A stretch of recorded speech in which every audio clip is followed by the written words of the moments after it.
There is no doubt that us horror fans are some of the most hardcore and dedicated fans on the face of the planet.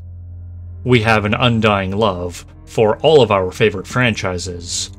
We watch the movies on repeat, and we can quote extensive lines of dialogue and lore from memory. And like any fan, we have pretty strong opinions on the subject. While most opinions are subjective, like whether or not a movie is good or not, sometimes horror fans spread opinions that are just flat out wrong. Hey now, Halloween hounds. It's Blackmetal Werewolf with another spooktacular video for the Halloween season. And today, I'm going to discuss the times when horror fans were completely wrong. But before we get into today's video, don't forget to check me out on social media. You can find me on Facebook, Instagram, and Twitch. Also, don't forget to check out my paranormal podcast, The Lost Campfire, on Spotify and Apple Podcasts. And if you have a paranormal story that you would like to share, you can send it to thelostcampfire@gmail.com today to possibly be featured in a future episode. I can't wait to hear what you guys have experienced, and to share it with other paranormal enthusiasts. Finally, I would really appreciate it if you were to like, subscribe, and to share this video. Little things like that go a long way in helping the channel grow. Now that all of that stuff is out of the way, let's get down to the video. Starting out, let's talk about Resident Evil. Now, the Resident Evil video games have been around since the 90s, and they have rightfully garnered a loyal fan base. And those fans were brimming with excitement when it was announced that their favorite video game was being turned into a major motion picture. Then the movie came out, and it was pretty meh. One of the biggest criticisms was that the plot of the movie had little to nothing to do with the plot of the video games, aside from a few key elements. And you know what? That is actually a totally fair criticism. I understand that turning a game into a movie isn't exactly an easy thing to do, but the writer and the director took way too many artistic liberties with the source material. As the movies continued, the studio attempted to course correct by bringing in more characters and elements from the games. But generally speaking, the fans were disinterested, and the film franchise eventually died off. But then something unexpected happened. We got a whole new movie called Resident Evil: Welcome to Raccoon City. I went and saw it in theaters, and I remember it sticking pretty close to the plot of the games. I figured that the Resident Evil fans would have loved this. But after I looked online, I saw that many people were calling this movie nostalgia pandering and nostalgia bait. I don't get it. You people bitch and complain when the movie doesn't follow the plot of the games. Then, you get a movie that does follow the plot, and now that's pandering? Give me a fucking break. If you thought the movie sucked, that's perfectly fine. But when you complain after getting exactly what you want, then you're just acting like a spoiled brat. I'm sure we can all remember back to the late 2000s and the early 2010s, when vampire movies were all the rage. Obviously, this trend was kicked off by the insanely popular Twilight movies, which had a massive fan base that ranged from tween girls to their cougar aunts who drank too much. We can look back at this fad and laugh, but living through it made you want to hang yourself. There was vampire everything, everywhere. You could not get away from it. Of course, the movie executives in Hollywood saw this as their next big moneymaker, so they flooded the entertainment industry with enough vampire media to make you sick. At the time, most of the movie-going audience, especially horror fans, saw this for the gimmick that it was. and very loudly decried their distaste for everything vampire-related. In a sense, I can totally understand where they were coming from. Most horror fans want monstrous, blood-hungry vampires, and the movie studios made vampires far less threatening for the teen girl audience they were targeting. And when something becomes so oversaturated, it doesn't take long for people to get sick and tired of it.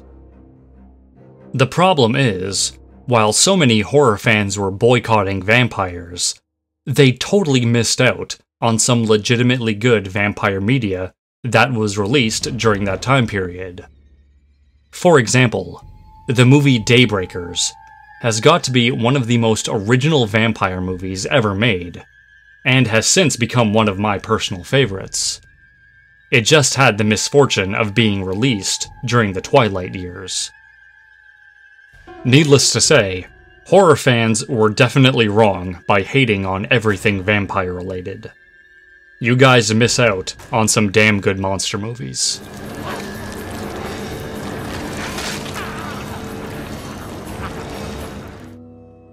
I remember back when I was in high school, there was big news regarding one of the weirdest monsters to ever grace the silver screen: the Blob.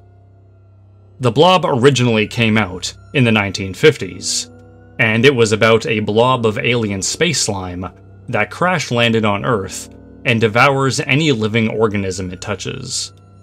The more it eats, the bigger it gets. It's a classic monster run-amok story, and it has gone down as a fan favorite.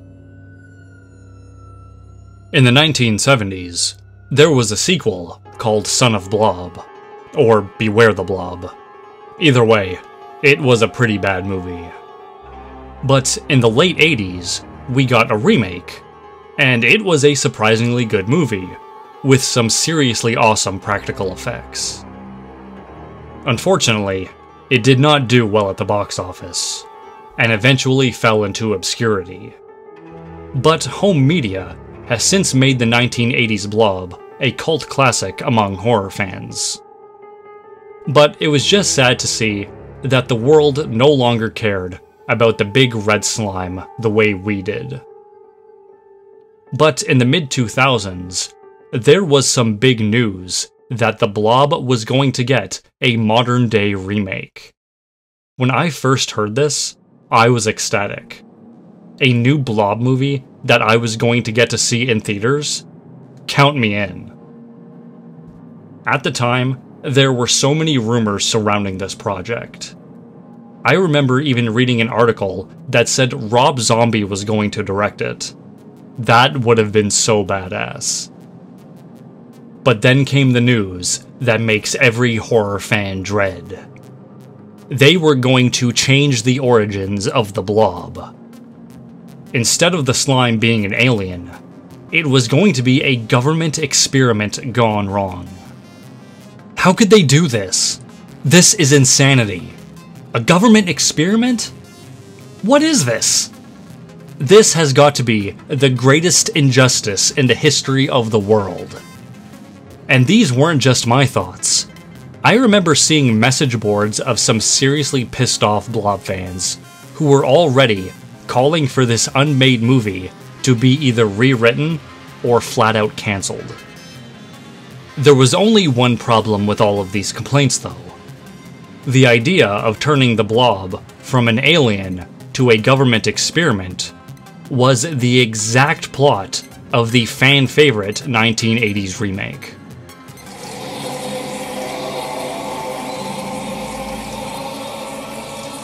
You suspected that conditions in space would have a mutating effect on bacteria, but this...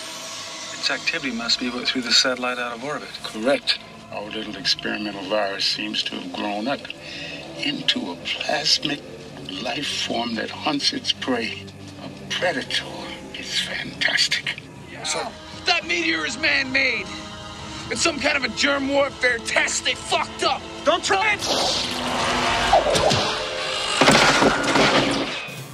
All of these screeching fans online were complaining about a plot change that had already been implemented in a movie they claim to like and have seen many times. They must have been not paying very good attention, because it's a pretty important plot point in the movie. I guess it just goes to show that people will bitch and moan about anything. Not to mention that the movie never even got made. So that was a lot of wasted nerd rage.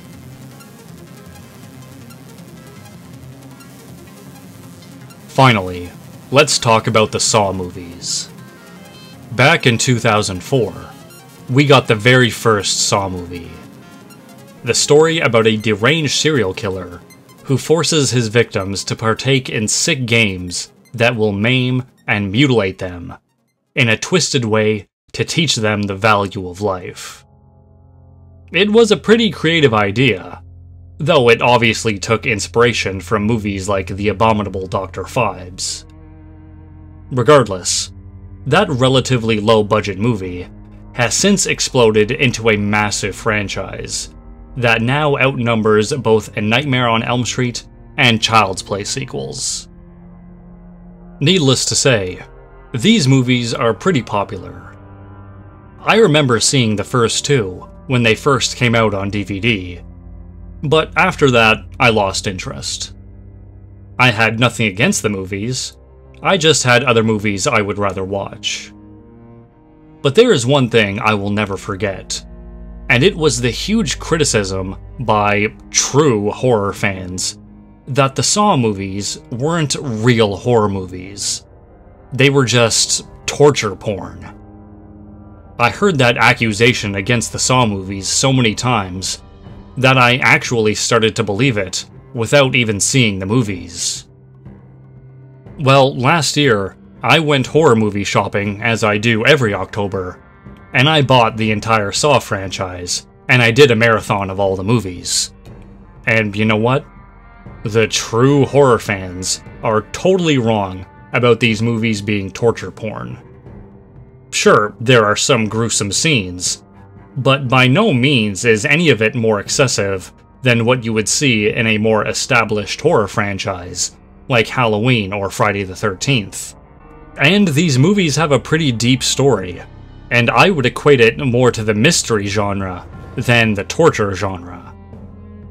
Now, I'll be the first to admit that not all of the films in the series are very good, but calling them torture porn is simply not a correct opinion. Only some pretentious dickhead who has not seen these movies would think or say that. So that was my list of when horror fans were totally wrong. But now I want to get your guys' thoughts on the subject. Do you agree with the wrong opinions I pointed out? Or do you have more examples of when horror fans totally missed the mark? Let me know down in the comments.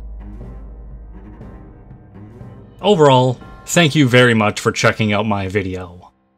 I really appreciate it, and I will see you guys in the next one.